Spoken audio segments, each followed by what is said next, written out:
So last video I got the intercooler mounted, starting to work on the exhaust manifolds now. I did have to trim them back a little bit. I got both the V-bands cut off so I can reuse those. This is how much I cut off one section, this is how much I cut off the other section. Because of the head spacing on the engine, one of the heads is farther forward than the other one.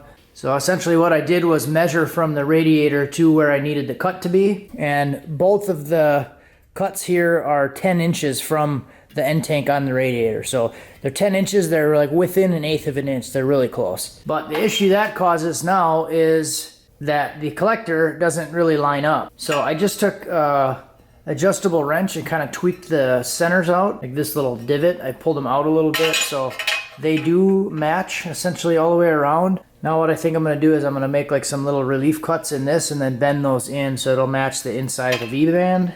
This one is even going to be farther off because I had to cut it back farther. So you can see that this one is quite a bit different, but kind of the same idea. So I'll probably have to make some larger relief cuts in here, bend this in.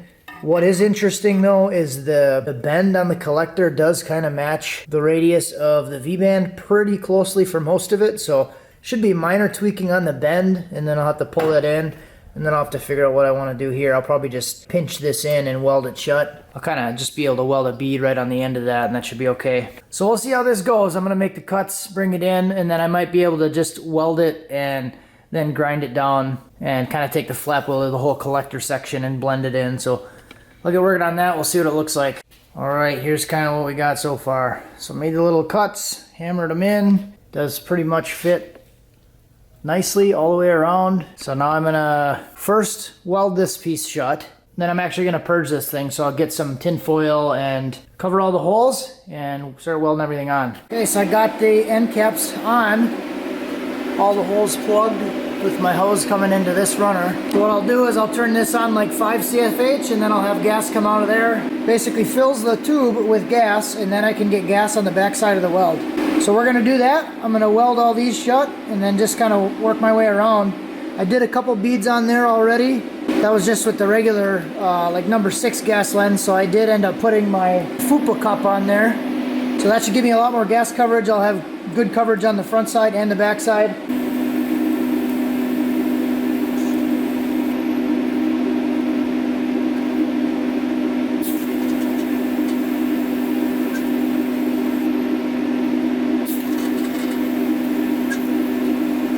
Alright, so here's what I got so far. Kind of V-band around. I don't know, it was just a little tough to weld. I don't think I got the result that I wanted really on the inside with the gas coverage. It still looks a little dark and sugary, so I probably just didn't have enough gas flow on. I had it like a little bit over 5 CFH, so maybe that just wasn't enough, or I didn't have these holes plugged well enough, but I don't think it worked great. But I ended up using a lot of gas out of it. So before, the needle was like vertical right at the 150 on the top, and so it used a lot just from doing that. So I might not do it on the next one. It's probably not super critical that I do it, but for now what I'm going to do is I'm going to go with the flap wheel and I'm going to grind this stuff down. There was some spots like around the V-band that looked okay, but the fit wasn't great, and that's just kind of the result you get when you don't have a great fit. So this spot right here, I kind of just went over it after I welded it, and I did like a little weave pattern. So I think what I might do is flap wheel these off and then go around the V-band again just to try to make it look a little better. And we'll see where we end up with that. Okay, so that's what the manifold looks like. I think it actually turned out pretty decent. So there's kind of where each of the cut lines were. Just went over it with the flap disc, and I think it turned out okay. So this tape line here, I have this basically measured from fender to fender, and I have this marking where the V-band is. I measured the tape line on both sides off of the top lip here of the radiator. So this is to the back side of the tape from here to here is 11 inches. So I'll be able to put the V-band placement in the same spot. It's gonna be a little bit off side to side because the engine is actually like 1.5 to 2 inches this way. So the engine is not perfectly symmetrical. So the piping will look a little bit different from turbo to turbo, but at least front to back, I should be able to get good V-band placement. So I'm gonna kind of do the same thing with this one. I'm not gonna TIG it this time though. I'm going to use the MIG because I have stainless wire. So I did struggle quite a bit with, I guess maybe not struggle, but I had gaps to fill essentially. So I'm gonna cut it here, tilt it in, get what I need, and then I'm just gonna MIG over those gaps. I'll probably still take the V-band on, but just to close these gaps, I'm probably just gonna do it with the MIG. Be a lot easier to fill those and get that situated, especially because I'm just grinding it off anyways. Okay, so I kind of skipped ahead a little bit here. I got this one all done, welded up. I was actually kind of surprised with how the welds turned out, even though there was a lot of gaps. It was like a lot of really big gaps all the way around. Unfortunately, and I thought about it, I just didn't do it. I warped the V-band a little bit. So there was some gaps to fill, and I didn't have the other part of the V-band clamped onto it, which I know I should have. I just didn't do it, and it did warp a little bit. So instead of working on getting the turbos mounted today, I ordered some different V-bands last night, and they should be here tomorrow.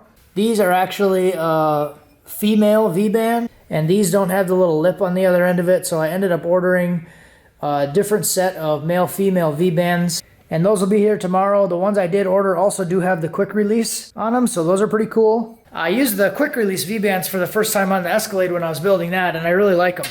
Quick release V-bands just have a little latch that once you loosen it a little bit, you can pull it out and then it disconnects, instead of having to loosen this thing so far that you either completely take the nut off or you have to open it up a whole bunch just to get it to come off. So I'm happy about that. That'll add to the simplicity of kind of taking everything apart if I need to. And having the male flange in there should help with that warp a little bit.